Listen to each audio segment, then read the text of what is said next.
பாண்டிச்சேரியில் இருக்கக்கூடிய ஒரு எம்எல்ஏ சார்லஸ் மார்டின் என்பவர் இந்த குடும்பத்துக்குள்ளே நாங்கள் சமாதானம் செய்கிறோம் என்ற ஒரு உள்நோக்கத்தோடு இந்த மருத்துவமனையையும் இந்த மருத்துவமனையை பற்றியும் தவறான கருத்துக்களை பதிவு செய்து இன்றைய தினம் தமிழகத்தில் இருக்கக்கூடிய மாண்புமிகு சட்டப்பேரவை உறுப்பினர் சட்டப்பேரவைத் தலைவர் பேரவைத் தலைவரிடத்திலும் சட்டத்துறை அமைச்சர் நிர்மல்குமார் அவர்களிடத்திலும் ஒரு தவறான தகவல்களை பெட்டிஷனை கொடுத்து இந்த மருத்துவமனையை சிதைப்பதற்காக அதை அரசுடைமையாக்கு இந்த மருத்துவமனை மேல ஒரு தவறான கருத்துக்களை பதிவு செய்து வருவது ஒட்டுமொத்த முக்குளத்தூர் மட்டுமல்ல, இந்த தமிழகத்தில் இருக்கக்கூடிய தென்பகுதியில் இருக்கக்கூடிய ஏழை நடுத்தர வர்க்கம், பிற்படுத்தப்பட்ட மக்கள், தாழ்த்தப்பட்ட மக்கள் பயன்படுகிற இந்த பகுதி மக்கள் பயன்படுகிற இந்த மருத்துவமனை சிதைப்பதற்கு ஒரு தவறான தகவல்களை கூறிக்கொண்டிருக்கிற அந்த சார்லஸ் மார்டின் அவர்களை வன்மையாக ஒட்டுமொத்த சமுதாய மக்கள் மத்தியிலே நாங்கள் கண்டிக்க கடமைப்பட்டிருக்கிறோம்.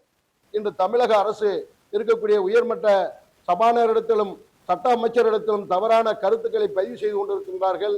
இதை அரசுடைமையாக்க வேண்டும் என்று ஒரு தப்பான தகவலை செய்து கொண்டிருக்கின்றார்கள்.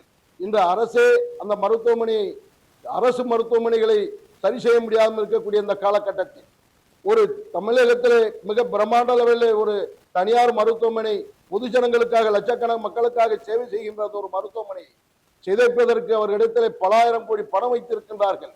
பாண்டிச்சேரியில் இருக்கக்கூடிய சட்டப்பேரவை உறுப்பினர் இன்று தமிழகத்திலே வந்து தமிழகத்திலே சிறப்பாக செய்து கொண்டிருக்கிற இந்த மருத்துவமனை சிதைப்பதை நாங்கள் ஒருபொழுதும் இந்த முக்குளத்தூர் சமுதாயம் ஏற்றுக்கொள்ள மாட்டோம். பிரமலக்கல்ல சமுதாயத்தின் சார்பாக பிரசிடென்ட் கிளப்பின் சார்பாக சொல்லுகிறோம். இங்கு ஏதாவது ஒரு தவறு நடந்து இந்த மருத்துவமனை மேல் ஒரு தவறான களங்கம் கற்பிக்கின்ற ஒரு நிலை உருவானால் ஒட்டுமொத்த தமிழகமும் கொந்தளிக்கின்ற ஒரு நிலைமையை உருவாக்கும் என்று இந்த நேரத்தில் நாங்கள் தெரிவித்துக் கொள்ள கடமைப்பட்டிருக்கிறோம்.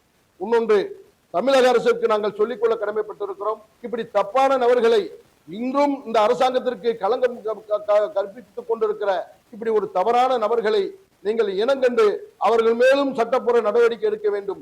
உங்கள் மாநிலத்தில் போய் உங்கள் முடிவெடுத்துக் கொள்ளுங்கள். உங்கள் குடும்பத்திலே பல்வேறு சட்ட சிக்கல் இருக்கிறது, அதை தீர்த்துக் கொள்ளுங்கள். எங்களுடைய சட்ட பிரச்சனையும் எங்கள் குடும்ப பிரச்சனை நாங்கள் தீர்வு செய்து கொண்டிருக்கிறோம்.